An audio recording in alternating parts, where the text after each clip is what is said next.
Assalamualaikum warahmatullahi wabarakatuh. Selamat pagi warga SMK 8, khususnya orang tua dari siswa kelas 10, kelas 11, kelas 12. Alhamdulillah kami panjatkan kehadirat Allah Subhanahu wa taala. Pada kesempatan ini kami selaku kurikulum, perkenalkan sebelumnya, nama saya adalah Yoyo Prasetya yang mengurusi bagian kurikulum, bagian akademik di SMK Negeri 8 Malang. Pada kesempatan ini kami ucapkan selamat datang sekali lagi di SMK Negeri 8, yang mana nanti akan kami jelaskan secara teknis terkait dengan pembelajaran yang akan kami lakukan, yang akan kami selenggarakan di semester Gasal tahun pelajaran 2020-2021 ini. Mungkin itu nanti teknis kami jelaskan lebih rinci melalui PowerPoint. Terima kasih. Assalamualaikum warahmatullahi wabarakatuh. Perkenalkan, saya Yoyo Prasetya akan memberikan informasi terkait penyelenggaraan pembelajaran di era new normal di tahun pelajaran 2020-2021, tentu saja di SMK Negeri 8 Malang.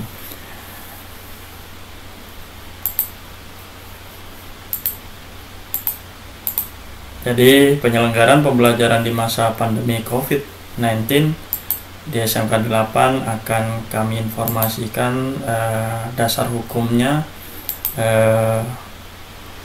cukup panjang dasar hukumnya. Nanti Bapak Ibu bisa melihat sendiri di situ. Nanti kami beri tautan linknya untuk melihat dasar hukum penetapan kegiatan belajar mengajar di sekolah.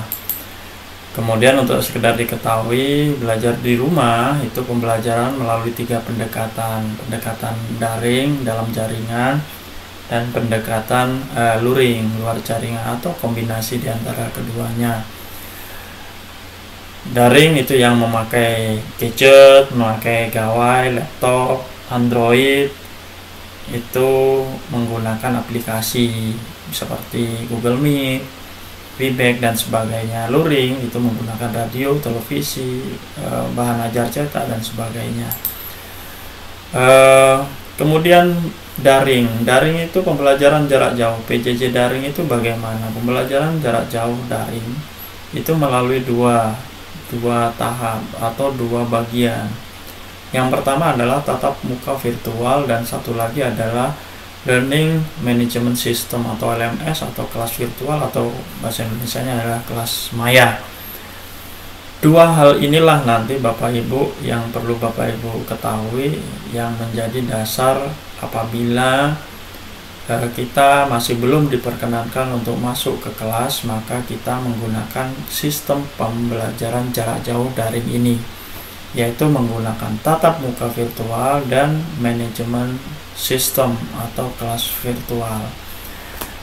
Kita menetapkan Bapak Ibu terkait tatap muka virtual, kita menggunakan video conference, yaitu menggunakan miliknya Google, yaitu Google Meet, atau disingkat dengan istilah GM.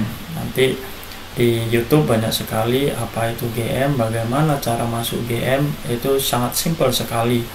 Kalau anak memiliki laptop, dia akan langsung terkoneksi ke GM otomatis jika membuka browser.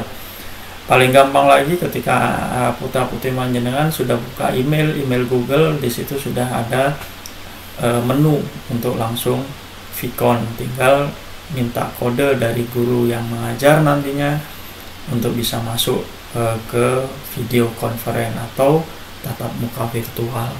Kemudian yang satu lagi kelas virtual. Kelas virtual juga banyak sekali Bapak Ibu, ada Edmodo, ada Moodle, supaya kita memantaunya mudah dan supaya juga Bapak Ibu orang tua juga bisa mengikuti, kita lebih memilih ke Google Classroom. Di situ juga mudah, simple untuk masuknya dan juga untuk mengamati perkembangan putra-putri panjenengan, tugas-tugasnya dikumpulkan atau tidak akan kelihatan di kelas virtual tersebut. Di kelas virtual, anak-anak nantinya ketika pembelajaran daring tidak boleh ke sekolah misalnya, harus masuk ke kelas virtual. Jadi kalau biasanya kita berada di kelas nyata, tapi kita harus masuknya sekarang adalah kelas virtual, yaitu ke dalam kelas Google Classroom. Kemudian Bapak Ibu guru kita di SMK Negeri 8 sudah membiasakan diri untuk mengajar Vicon Bapak Ibu, jadi menggunakan video conference. Menggunakan apa? Ya tadi sudah saya jelaskan, yaitu menggunakan Google Meet. Luring luar jaringan menggunakan televisi, radio dan sebagainya. Nanti sekali lagi file ini silakan diunduh, nanti bisa Bapak Ibu baca. Kemudian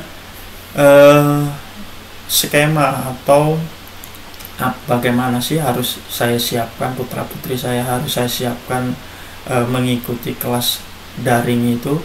Maka yang harus dilakukan adalah menyiapkan gadget, bisa itu pinjam, bisa itu gantian dengan adiknya dan sebagainya, atau bisa dengan miliknya orang tua, silahkan, yang penting ada. Kemudian ada laptop, ada Android atau gawai.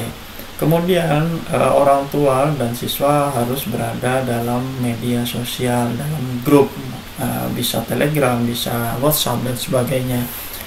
Grupnya itu ada siswa dengan wali kelas, ada grup orang tua dengan wali kelas. Itu tujuannya adalah mempercepat informasi yang akan tersampaikan, baik itu dari orang tua ke sekolah maupun dari sekolah ke orang tua. Itu wajib diikuti supaya Bapak Ibu tidak ketinggalan, karena masanya sekarang adalah seperti itu.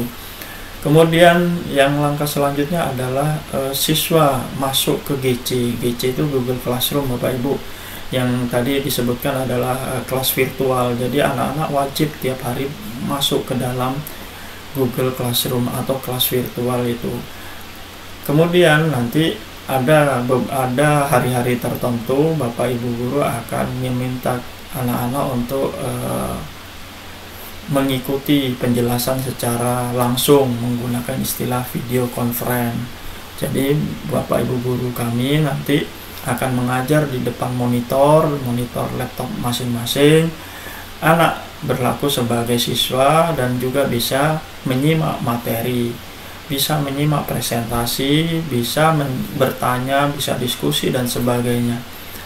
Cuma medianya harus pakai perantara, yaitu laptop atau gadget putra putri Bapak Ibu.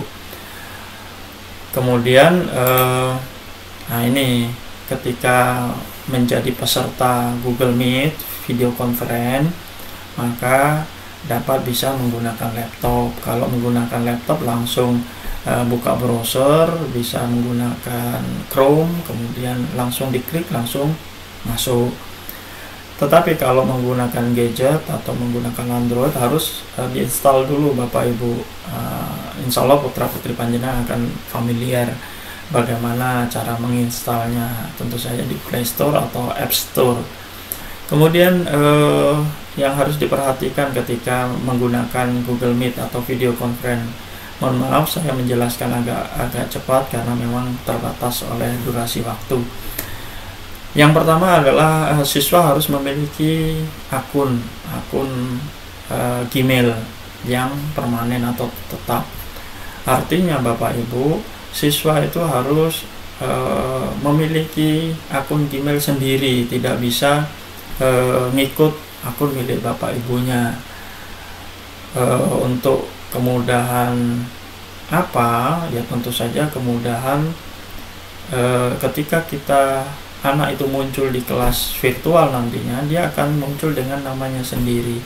Membuat akun Gmail itu mudah Bapak Ibu, mungkin anak-anak bisa sendiri membuat. Yang penting jangan sampai anak menggunakan nama yang alias atau kalimat-kalimat atau kata-kata yang tidak pantas dan sebagainya. Sekali lagi, bangga dengan namanya sendiri. Kemudian klik gabung rapat, kemudian atau ketik kode rapat, lalu klik gabung, udah selesai. Nanti tinggal guru menjelaskan, anak mendengarkan atau berdiskusi, menyimak dengan baik. Insya Allah hampir sama dengan ketika menjelaskan di depan ruang kelas dulu ketika dunia belum terjadi wabah seperti ini. Kemudian siap mengikuti mata pelajaran. Kemudian ini aturan Bapak Ibu, aturan siswa dalam menggunakan Google Classroom atau Google Meet. Tiap hari sekali lagi masuk ke kelas virtual. Untuk apa? Untuk di absen juga di situ. Jadi absennya ada di situ, kemudian apa yang harus dilakukan di hari itu juga ada di situ. Kalau yang video conference atau video virtual yang tatap muka dengan guru yang secara langsung tidak tiap hari Bapak Ibu, karena tentu saja kita harus menjembatani yang minimal kuota dari putra putri Bapak Ibu, kecuali ada wifi putra putri mungkin akan cenderung lebih bagus lagi. Sedangkan hal-hal yang lain nomor 2 sampai dengan 10 seperti yang tertera, karena terbatasnya waktu, maka silakan dibaca sendiri Bapak Ibu.